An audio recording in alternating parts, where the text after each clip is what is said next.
学习系列，瞬间听懂英文的直接听力法。欢迎来到今天的解说。今天我们要来聊一个，老实说，几乎是所有语言学习者梦寐以求的境界：怎么在听到的瞬间就能完全听懂英文，而且不需要在脑袋里做那些超级折磨人的翻译体操。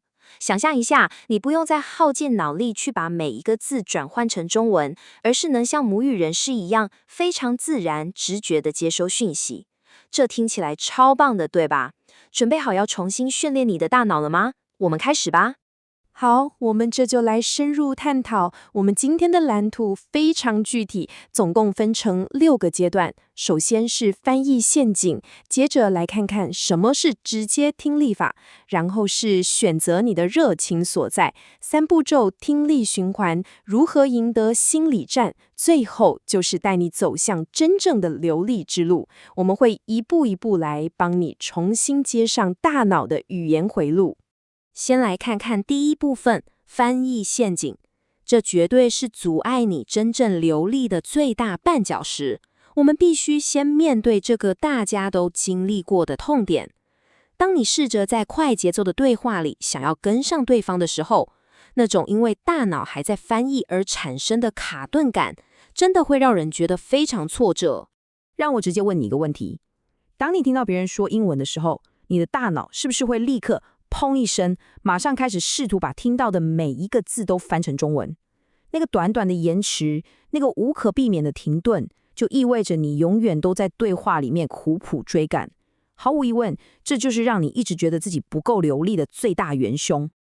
你看，传统的旧方法就是这样。当你听到一段英文声音，你就得先在脑海里疯狂搜寻对应的中文单字，然后再试图把它转成你能理解的画面。这过程真的有够繁琐，有够混乱，而且超级浪费时间。而这就完美诠释了为什么右边这个新方法利落多了。如果我们能完全跳过那个笨重的翻译步骤呢？如果我们能直接在英文声音跟它实际的意义之间建一条高速公路呢？这就是我们接下来要谈的重点。进入第二部分，什么是直接听力法？简单来说，就是将声音直接与画面连接。其实这根本不是什么新的学习花招，它只是在唤醒你的大脑，一种你在学母语时本来就已经超级擅长的自然能力。我们现在直接来试试看，好吗？如果可以的话，请你先闭上眼睛1秒钟。首先，我想要你在脑袋里非常清晰地看到一颗苹果，看到它圆圆的形状，那种鲜艳的红色。好，现在在心里听见 apple 这个字，抓到那个感觉了吗？非常好，我们在这个画面上继续往上加。现在，请你在脑海里想象一个小男孩，他正津津有味地咬着那颗红苹果，慢慢地、仔细地看着这个画面，同时在心里听见这句话 ：A little boy is eating an apple。来，最后一个步骤，我们给他们一个场景，把这个小男孩跟他的苹果放在一条美丽的河边，看到整个完整的场景，感受一下周围的环境，然后听见完整的句子。A little boy is standing by the river eating an apple。 你感觉到了吗？你刚刚其实已经在声音跟完整的心理场景之间建立了一个非常直接而且自动的连结，这就是这整套方法最核心的引擎。所以这里最关键的重点是，刚刚那个过程完全不是什么魔法，而是有实打实的科学根据，这就叫做赫伯定律。用最简单的话来说，就是每一次当你听到一个英文声音，同时在脑海里描绘出它代表的画面时，你大脑里面这2个东西之间的实体神经连接就会变得越来越强壮，越来越快。了解了概念之后，我们进入第3部分，也就是第1阶段的实作，选择你的热情所在。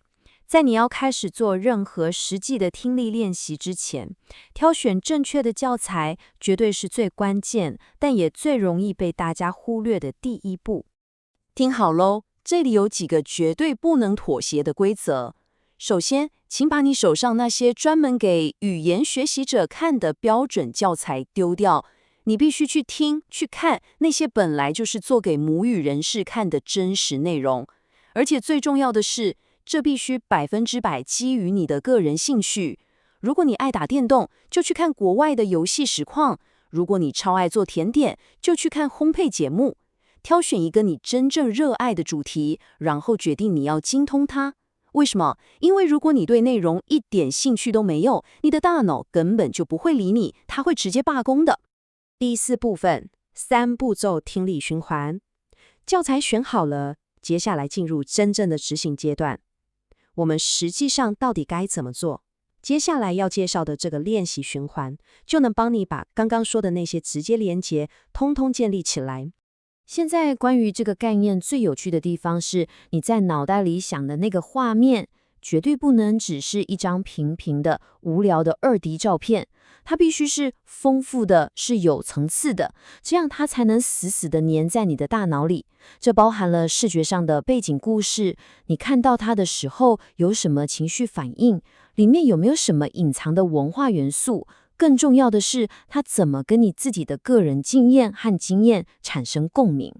为了建立这种超丰富的图像，你必须对你练习的每一个句子严格执行这个1、2、3的步骤。第一步，理解。你可以不择手段，看字幕、查字典都行，总之就是要弄懂意思，然后在脑海里建构出那幅丰富的画面。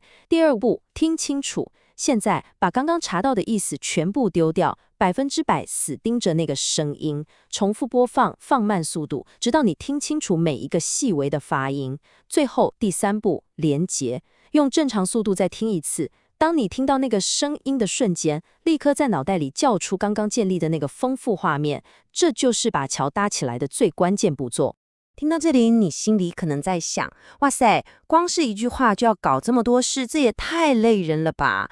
老实说，刚开始确实是这样，但是别担心，这套方法会随着你越来越厉害，自动适应并且加速。初学的时候，你可能一句话要花很多时间查单字，调慢速度。但当你越来越进阶，你可能一整段只需要查一个生字，然后用正常语速听个几次就搞定了。这整个过程绝对会变得越来越快，效率越来越高。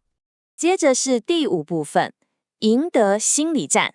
好，假设你今天做了一场超完美的练习，觉得自己简直是个天才，但是隔天早上醒来呢？这部分我们要聊聊学习过程里面的心理战，这也是大多数人放弃的地方。昨天明明才刚背熟精通的句子，今天听起来却像外星语一样，那种我怎么又忘了的挫折感，我完全能懂。你是不是会觉得自己好像变笨了，觉得很沮丧，甚至开始怀疑这套方法根本没用？我跟你保证，这绝对是再正常不过的事了，而这也带出了这整个系统里听起来最激进，但绝对最有效的一条建议：遗忘本来就是学习的正常过程。拜托，千万不要掉进那个我一定要完美复习旧东西的陷阱里。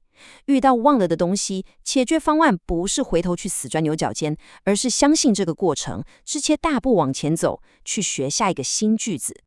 为了让你能长长久久地坚持下去，我们必须重新定义什么叫做进步。不要再给自己设定那种我今天一定要听懂整集没字幕的 podcast 这种吓死人的目标了。把焦点放在具体微小的胜利上，比如说，你今天有没有做到5分钟完全不滑手机，专心练习？有，那就是一个胜利。你今天是不是非常深入地搞懂了2个全新的句子？天哪，那是一个超级巨大的胜利。承认这些小小的成就，才能给你大脑满满的多巴胺，让你有动力继续走下去。让我们继续看下去，看看这些概念是如何一点一滴累积起来的。最后，我们来到了第6部分，你的流利之路。这是直接听力法的完整蓝图。我们讨论了核心理念，讲了实际怎么操作，还帮你做好了面对挫折的心理建设。把这所有东西拼在一起，就是你通往真正流利的康庄大道。总结一下，其实一切都可以浓缩成这3个核心重点。第一，把你的专注力只放在你真正觉得有趣、跟你的生活有共鸣的教材上。第二，非常严格的对每一句话执行、理解、聆听、连结的循环。第三，改变你看待进步的心态，去庆祝那些微小的胜利，并且坦然接受忘句本来就是这趟旅程的一部分。这就是整个系统的精华。理论的部分我们已经通通讲完了，现在就只剩下你的实际行动了。所以在今天解说的最后，我想把这个问题留给你，好好思考一下你自己的目标和兴趣，你会选择哪一个特定的主题，作为你踏上直接听力法旅程的第一站呢？带着这个问题的答案，现在就立刻开始你的学习之旅吧。我们下次见。